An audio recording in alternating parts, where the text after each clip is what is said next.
Hi friends welcome to एमिनी blog. तो आज मो भाई मिसिक बाहर पड़े मयूरभंज महोत्सव बुलायापाई। तो ये आज पहुँची गल और डेकोरेशन भी बहुत ही मस्त और यूनिक ही थिला। तो आर वर्ष अपेक्षा एथर बहुत ही अधिक स्टल गुड़ाक पड़ी आउ स्टेज भी एथर बहुत सुंदर है। खड़ खाई ड्रेम गोटे जो है बहुत बढ़िया लगे भिड़ भी बहुत से पहुँचला बेलू आम देखो सौर भरद्वाज भजन चलता। तो सेटा आम देखिलु तापर ये गोटे बाल्टी बहुत ही सुंदर से तैयारी होता जय मयूरभंज लिखाई सेटा देखी सारी आम गलु स्टल गुड़ाक बुलापाई।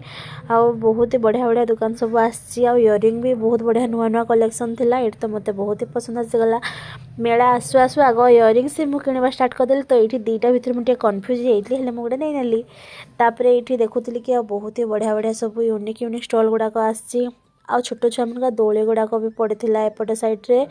आईटा गोटे जो है बहुत ही बढ़िया लगुला। बहुत ही सुंदर जमीक शिमिलीपाल जंगलटार भ्यू से टाइप पूरा होता बहुत ही बढ़िया लगुला। ये पूरा होती छोट छोट घर गुड़ाक शगड़ गाड़ी यहाँ बहुत ही क्यूट लगुला। आउे मुझे भलसे कि चारियाडे देखीदेली टे बाघ हाथी माकड़ मयूर सबू किसी पूरा जंगल आउे एठू देखलु कि कौन अनाउंस है दीप्ति रेखा जो सिंगर आसिक पहुँची थे। तो आम दौड़ी जाइए गीत टे शुणदा बोली आम से देखुलु ये स्क्रीन भी देखुलु ड्रेसटा भी बहुत ही मस्त लगुला। गीत ये स्टार्ट होता गीतटा को आम एंजॉय कलु।